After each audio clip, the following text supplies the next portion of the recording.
Друзья, всем привет! Сегодня у меня поездка в пещеру. Сейчас мы едем из Калгари. А, Нас трое человек, еще двое к нам присоединятся прямо на тропе. И мы пойдем в пещеру. Вот мы собрались. От паркинга до пещеры где-то около 1 километра. Ближе к пещере еще остался снег. Вот. Тропа хорошая, набор высоты около 175 метров. Вот. Пещера считается закрытой, то есть на ней решетка, замок. Чтобы попасть в пещеру, нужно получать пермит, который мы сделали где-то за месяц, потому что там нужно все сведения, где работаешь, какой у тебя опыт и так далее, так далее, так далее. То есть это провинциальный исторический сайт, считается пещера. Вот, мы в итоге получили пермит и пришли, открыли пещеру, зашли, закрыли за собой дверь, чтобы никто в пещеру не проник на момент нашего пребывания там. Вот. В пещере очень чисто, за ней следят, то есть туда никто не может попасть без разрешения. Здесь никто не спиливает замки, ничего не взрывает, ничего не делает. Мусора в пещере вообще нету. В пещере запрещено ходить в туалет, то есть если ты ходишь в туалет, ты берешь с собой бутылочку.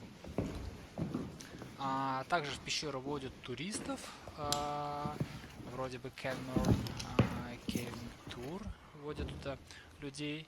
Стоит вроде около $200, чтобы попасть в эту пещеру. То есть любой желающий, в принципе, может заплатить $200, пройти какую-то первичную подготовку, и вроде бы тур длится около 6 часов. Вот. Мы как спелеологи от ассоциации спелеологов Альберты, и в итоге наша поездка, она не просто как прогулка по пещере, то есть мы там с миссией, то есть мы пришли туда немножко покопать пещеру, открыть новые ходы, спуститься глубже. Вот. Ну, конечно же, мы немножко там спустились к озеро в пещере, посмотрели красоту. Вот, что самое интересное, мне понравилось, что то озеро, которое есть в пещере и натеке, оно огражено как бы веревочкой, что ты не можешь туда наступать или подходить к озеру, чтобы сохранить это озеро и все эти натеки в том виде, в котором оно сохранилось. Вот, чтобы это не было истоптано, не было там грязи, пятен, следов рук и так далее. И классно, что все это понимают и все это соблюдают. То есть мы пришли, эти натеки абсолютно чистые, да, вот. И вода тоже, как вы видите, кристально чистая, и натеки все блестят. Вот, и все как бы, это понимают. Вот. Также в пещере провешаны веревки, есть навески, есть восхождение, есть веревки вниз для спуска. Вот, всем этим можно пользоваться. Вот. Мы не ходили в другую часть пещеры, там, где висят веревки и снаряжение. У нас как бы задачи были немножко другие. В итоге мы сразу спустились на дно пещеры и приступили к работе. Нас было 5 человек, двое человек были в самом низу, еще двое были на середине, и один человек был на самом верху. Вот. Наша задача заключалась в том, что один человек копает, другой принимает от него мешки с песком, прицепляет к веревке, мешок уходит на середину, там этот мешок перекладывают в санки, и санки поднимаются на самый верх пещеры. Вот. Внизу было достаточно тяжело работать, потому что там была нехватка кислорода, и у нас были специальные приборы, измеряющие уровень кислорода. Уровень кислорода там был низкий, у нас постоянно здесь датчики пищали. Вот. спустились там до определенного уровня, вот, и после поднимались наверх, чтобы как бы дно пещеры обогатилось кислородом, грубо говоря. Соответственно, еще у нас были шланги, насос, и мы туда накачивали кислорода. Вот, соответственно, там с показателя 16 можно было поднять насосом спокойно до 22, что мы делали периодически. Вот. Пещера достаточно сухая. Да, там, где озеро и натеки, там было достаточно мокро. Вот, но мы работали именно на дне пещеры, там, где сухо. Там только в основном песок, немножко как бы сухой глины, когда начинаешь копать. В итоге мы грубо говоря, за 6 часов, наверное, работы в пещере.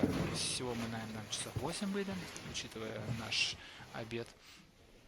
Мы где-то, наверное, продвинулись, может быть, на метра 2 вниз. Вот. Да, соответственно, мы за собой все убрали, забрали лишний мусор, пакеты, что мы приносили, и выдвинулись обратно. Вот. Передвигаться по пещере достаточно легко, нету никаких узких лазов, то есть достаточно комфортно. Несмотря на то, что у меня не было комбинезона, я был в обычной одежде рабочей, то есть я не промок, особо не испачкался, вот, но ребята все были в комбинезонах, вот, с трансами, то есть, в принципе, как бы в пещеру можно как бы и в обычной одежде сходить. Вот. Пещера достаточно красивая, есть натеки, есть какие-то лозы, куда еще можно залезть.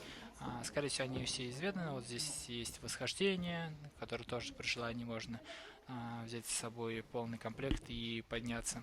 Но у нас таких задач не было, чтобы куда-то делать восхождение или залазить в каждую дырку. То есть мы пришли с миссией, чтобы просто копать и углубляться вниз.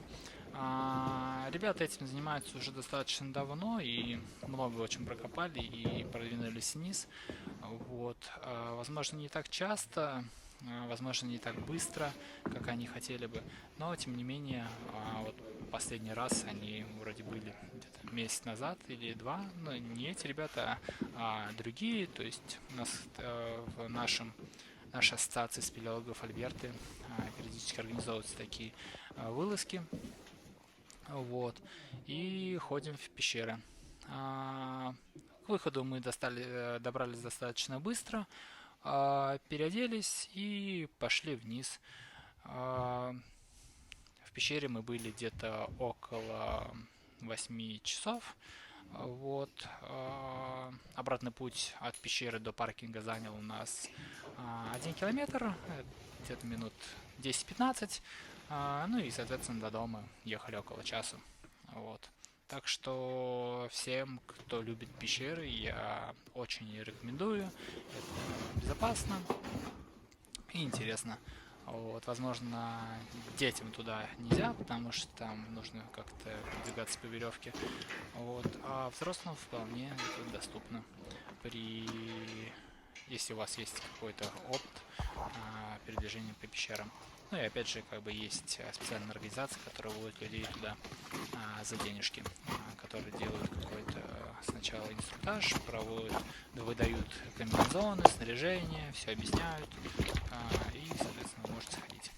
Вот. Ну и, соответственно, мы вот так потихонечку начали спускаться вниз. Приятная погода, тепло, особенно после пещеры, в которой было 5 градусов. Да. И, конечно же, вокруг красота, вокруг горы, так как это горная местность. Вот. Всем спасибо, всем пока, бай-бай.